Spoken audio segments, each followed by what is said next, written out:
We're back, people, and today we're breaking down film on Willie Lampkin, North Carolina right guard in the 2025 NFL Draft. I actually think Lampkin has some of the best film to watch.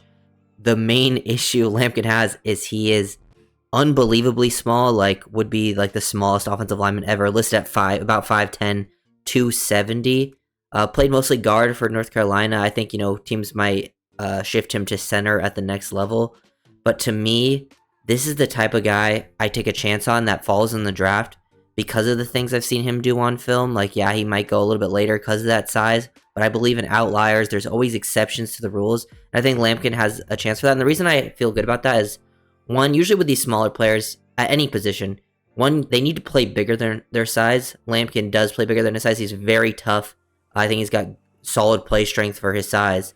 And another thing is they need to be an elite athlete, like a high-level athlete, and I think Lampkin is. His foot quickness, his body control, balance are all top-notch. He's also a very smart player, which actually helps him out. Like, his ability to pick up twists, stunts, also makes me feel like he can play center because of the football intelligence he shows on film. And sometimes, he's just a leverage master. Like, man, this guy clearly shows, as a wrestler, the things he can do, and his leverage that he plays with is amazing. So I feel pretty good about Lampkin. And another reason I think, I feel good about him is that if you do take him late and he doesn't work out at offensive line, I legit think he has the athleticism to play as a fullback, move tight end, or just your sixth offensive lineman. Teams are running six offensive linemen. He just comes in, lines up as a tight end, basically, and can be used in those situations and would just help your running game. You'd also use him, in those situations to, set up play action, kind of make it seem like your running tendencies. But Lampkin's film is so fun to watch, man. Like, here, as a puller, super effective puller. Look at him just constantly digging people out. Versus the defensive end edge here, and he just digs this guy out of the hole. I love how he'll throw his body into people, and then he plays with good hand usage too, typically. And look at him now reset. Once he throws his shoulder to kick him out, look at him reset those hands, get it inside the chest, and now turn into leg drive and completely watch this guy off the screen there. Just super impressive. And that stuff's all over the film, just constantly doing that. Same example, doing it to the same guy. Look at him, leg drive, hand usage. He just plays with a lot of tenacity. I love his play style. He's a dog in those situations. Also, you get to watch him in pass pro, constantly playing with his head on his swivel, picking up stunts and stuff. Here, he sees 13 cross his face, working to the center. Look at him just have the wherewithal and the awareness, man, to find this guy knifing to the inside and just throw his body. He doesn't really he gets half of his body on this guy. He still has his hands on the other player. And the fact that he shows core strength to really stop him and not allow him to push him back at all is actually really impressive in my opinion. Because, sometimes I've seen Lampkin get pushed back, could have a better anchor, but for a guy of his size, it really wasn't that common. Really, when he lost was typically he would play too far over the top. Because of his size and lack of length, because he has short arms, he would, play too far over the top, too aggressive, and then people would beat him with a club swim move type situation. That's usually the reps that he lost.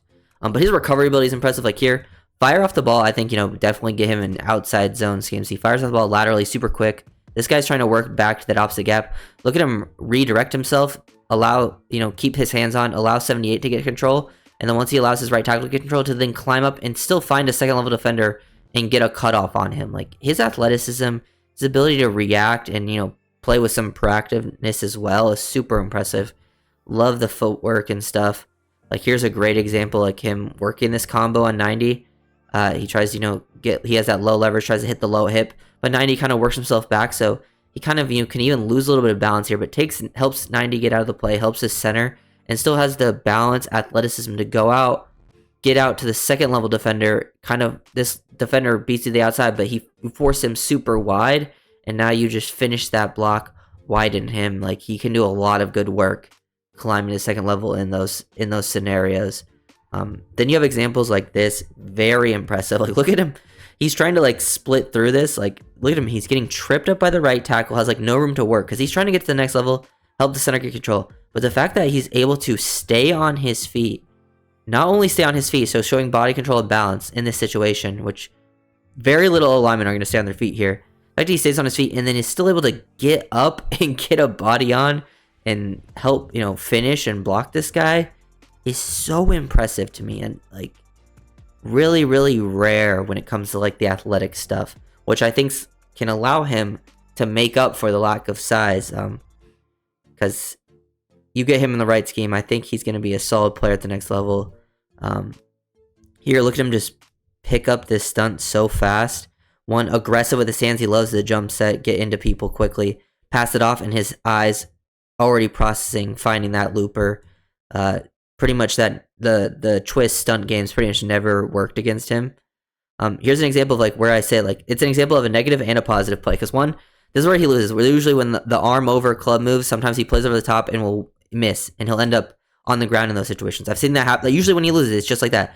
But look at his ability and the athleticism here to get back up on his feet and still gets the linebacker, especially 8 right here, who takes false steps. But the fact that he's able to get to him, get a body on, and sustain like for a few steps there is still impressive to me. So one, you see the ability of how he can lose, but then you also see like the recovery ability in situations where offensive linemen shouldn't be able to recover there. He can work just combo block straight up at the line where like this guy helps him move down. Like he crossed his face, but now that this guy's crossing back with the help of the right tackle, peaks this gap, and now he just uses that momentum against him to drive him out of that gap, create some horizontal displacement, and then Omarion Hampton's able to just work right off the back of him, hit that cut up on, looking like they're running some, more mid-zone stuff out of shotgun. So really, really good work there from Lampkin. You can see the leverage, man. Like he fights off the ball on these combos. Like he's just so low. And he plays with good play strength for his size. He has some power, and he is fighting for his life out there. Look at him like completely dig this guy out, turn him.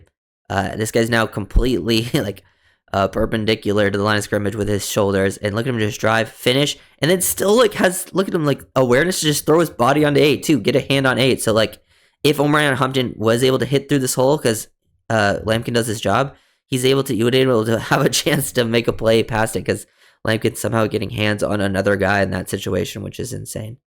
And it's just constant picking up of stunts, just hard pass. Like he gets hands on 18 quick, let him hard pass it off, and then have the ability to change directions, good feet, base, to stick on that guy pretty well. And that's just all over the film for Willie. Love the combo stuff. He'll attack low hip, especially combos like this where it's a nose and he's straight up on the center to attack low hip, create that horizontal displacement, and then he has the athleticism climb, cut off a linebacker. Hampton now has a huge lane to work with there.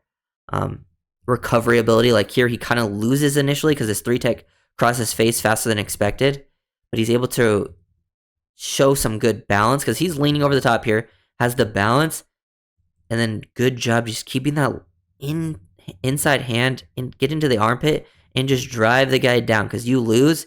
Now use his momentum. You lose, then you use the momentum for the guy and completely wash him out of that situation.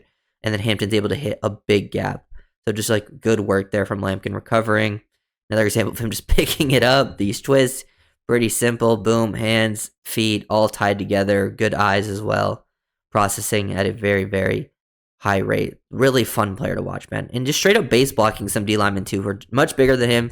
He's straight up base blocking. He's got good hand usage. He's fighting, and then finish his guy into the dirt. That type of stuff is very, very impressive, especially for a guy of his size.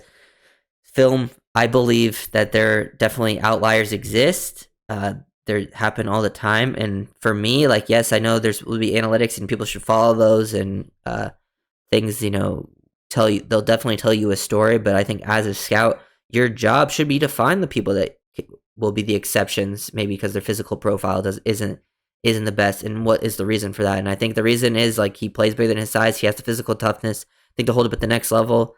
Then also he has the elite athleticism that I think you need as a smaller guy. Plus I think if like there's multiple different roles he can play, so if the interior lineman thing doesn't work out, I think there is a role for him to have on a team. And when you consider probably draft capital of where you're going to take him, I think it's worth the pick for Willie Lampkin. So you guys really like, comment, and subscribe.